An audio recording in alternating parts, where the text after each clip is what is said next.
പ്രിയമുള്ളവരെ, നമ്മുടെ ഇടവകയിൽ അപരിചിതരായ കുറച്ച് പേര് വന്നിട്ടുണ്ടെന്നറിയുന്നു. കുട്ടികളെ നിങ്ങൾ ഒറ്റയ്ക്ക് വിടാതിരിക്കുക.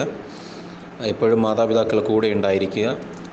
ട്യൂഷൻ പോയി എടുക്കുമ്പോഴും കൊണ്ടുവിടുമ്പോഴും സ്കൂളിൽ കൊണ്ടുവിടുമ്പോഴും എടുക്കുമ്പോഴും ഇനി കുറേ നാളത്തേക്ക് മാതാപിതാക്കൾ ഒപ്പം പോവുക. മാതാപിതാക്കൾ അല്ലെങ്കിൽ ബന്ധുക്കളിൽ ആരെങ്കിലും ഉറപ്പായിട്ടും കുട്ടികളുടെ കൂടെ ഉണ്ടാകണം.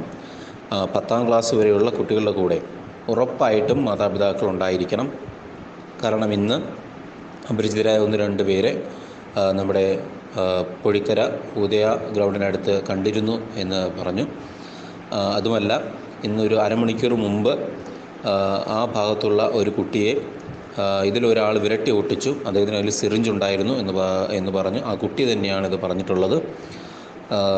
അതിന് പ്രകാരം ദയവ് ചെയ്ത് മാതാപിതാക്കൾ ശ്രദ്ധിക്കുക, അവരുടെ കൂടെ ഒപ്പം ഉണ്ടായിരിക്കുക. ഇത് നമ്മുടെ എല്ലാ വാർഡ് ഗ്രൂപ്പുകളിലും യൂണിറ്റ് ഗ്രൂപ്പുകളിലും ഈ വോയിസ് ഒന്ന് ഷെയർ ചെയ്യുക.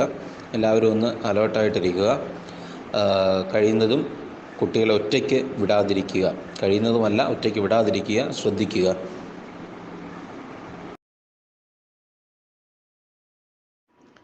ഹായ് ഡിയേഴ്സ്, ഞാൻ അശ്വതി.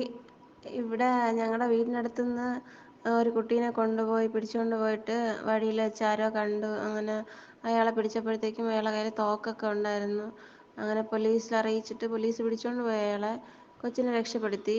അപ്പോൾ അയാളെ പിടിച്ചിട്ട് പോയി പോലീസിൻ്റെ അടുത്ത് അയാൾ പറഞ്ഞതെന്ന് വെച്ചാൽ, അയാൾ ഒരുപാട് അടിയൊക്കെ കൊടുത്തപ്പോഴത്തേക്കും പറഞ്ഞത് 400 പേരുണ്ടെന്ന് ഇവർ പലയിടത്തായിട്ട് പോയിട്ടുണ്ടെന്നാണ് പറയണേ. ഇപ്പം ഞങ്ങളുടെ ഈ ഏരിയയിൽ നിന്ന് പൊഴിക്കര, നീരോടി, വള്ളവള എന്നൊക്കെ പറഞ്ഞിട്ട് ഇവിടെ ഈ ബീച്ച് സൈഡിൽ നിന്നും പിന്നെ ഉള്ളിലോട്ടുനിന്നൊക്കെ ഒരു 4 പേരെ ഇപ്പം തന്നെ പിടിച്ചു കഴിഞ്ഞ്. 2 ദിവസമായിട്ട് പിടിച്ചു കഴിഞ്ഞ്.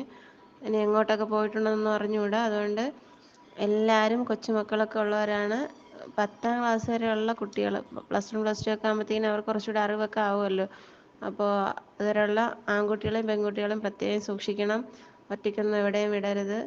മാക്സിമം നമ്മൾ കെയർഫുള്ളായിട്ട് തന്നെ ഇരിക്കണം. ആരെയെങ്കിലും നമുക്ക് സംശയമായിട്ട് കാണുകയാണെങ്കിൽ ഉടനെ പോലീസിൽ അറിയിക്കുകയോ അല്ലെങ്കിൽ അടുത്തുള്ള ആരെങ്കിലും അറിയിക്കുകയോ ചെയ്യണം.